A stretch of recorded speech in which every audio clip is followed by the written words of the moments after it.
Hey everybody, in this podcast I want to offer a bit of an orientation to Torget without going into a lot of detail, but to give you kind of the big picture of what I'm looking for. As the title of this section, which is Bringing Mississippi to Mexico, that's really the thesis of Torget's book.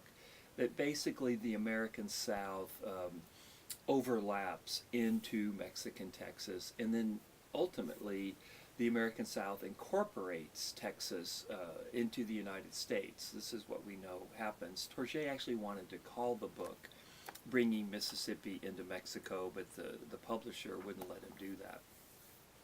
So that's the big story about Torget, how the global cotton economy becomes part of the history of Texas and completely changes Texas from kind of a marginal province on the northeastern edge of Spanish or later Mexican North America as into an integral part of the global cotton economy. So the first thing I want you to look at is the Anglo-Tejano Alliance, specifically the alliance between Stephen F. Austin and significant Tejanos such as the Navarros, such as the Seguin, such as the Baramendi family. And what you need to realize is that significant Tejanos, most of whom lived in San Antonio, are very, very supportive of bringing slavery into Texas.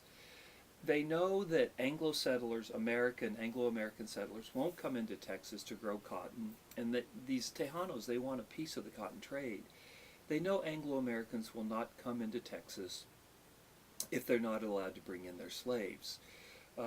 Americans just could not imagine growing cotton without slavery. Now, I want to make something clear. I don't know if I made it clear enough in the lecture on Monday.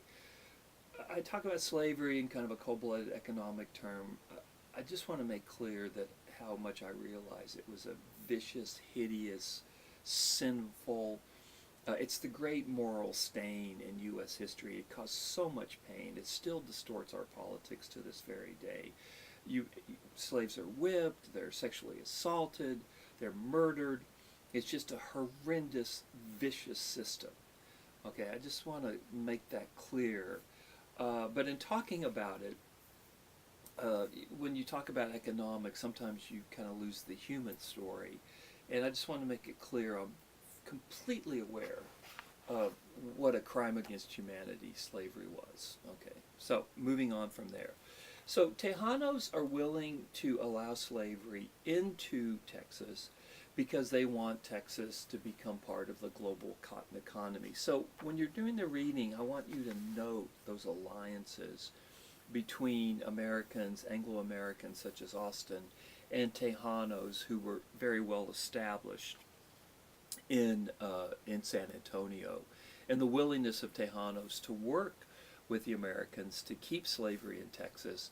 And note the chicanery, note the tricks that they use in the legislature of Coahuila y Tejas. Remember, Coahuila y Tejas is the administrative unit that Texas finds itself in after the Constitution of 1824 is written. Note the machinations that Tejanos use to keep slavery alive in Texas when pretty much it's dead everywhere else in Mexico. Now, in my other podcast that I posted on Wednesday, I go into great detail about the creation of Coahuila y Tejas. So if you're a little bit confused on that, if you're listening to this podcast first, you might want to listen to the lecture that I posted on Wednesday, and it'll make a lot more sense to you. Now, the other thing I want you to look at or note are the debates within Mexico about the future of slavery. First in Mexico City and then in Saltillo. The Constitution of 1824 kicks the question of slavery, punts it, as we would say, to the state legislature.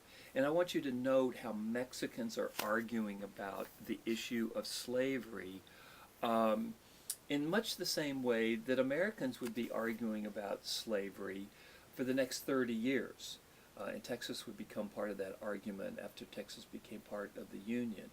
So one of the reasons I assigned this book is I want students to know that there are arguments about slavery not only in the United States but in Mexico as well. slavery, it was much easier to kill slavery in Mexico because it just wasn't as deep rooted as it was in the United States. And Mexico had its own form of what we call unfree labor or coerced labor, and that was debt peonage, where basically peasant farmers are forced by debt to work under horrendous conditions in huge haciendas. So it's not like Mexico is a worker's paradise. I don't want to give that impression. There was real oppression in Mexico as well, but it did not take the form of chattel slavery as it did in the United States. And most Mexicans were opposed to chattel slavery. They thought it was an inhumane institution that they did not want to introduce into their country. Now, the second part of Chapter 2 talks about the introduction of slavery, how actually cotton production worked in Texas. He especially focuses on a man named Jared Grossi, who had the biggest slave plantation in Texas. And he also talks about the rivalry between the United States and Texas. The U.S., there's a lot of bad press about Texas in the United States because folks were competitive. They didn't want to lose a lot of farmers to Texas. Now remember, one of the things you should notice, I said remember, but one of the things to notice is that what's driving Anglos into Texas is cheap land, which is it's much cheaper cotton land in Texas than it is in the United States. But on the other side of things, the instability in Mexico and Mexican Texas, the fear that Mexico is going to abolish slavery and take away the slaves, this is keeping folks out. So there's two things. Cheap land prices are pushing Anglos into Texas, but the fear that the Mexican government is going to undermine slavery is also stopping many Americans from entering Texas. So you have both things going on simultaneously. Both this idea that land is cheap, let's go into Mexican Texas, we can have as much land as we can work, but at the same time, maybe we shouldn't go into Texas because maybe the Mexican government's going to end slavery. So keep an eye out for that essential tension that drives the relations between Anglos and Mexicans in Texas during this period. Okay, so that's my orientation to Chapter 2.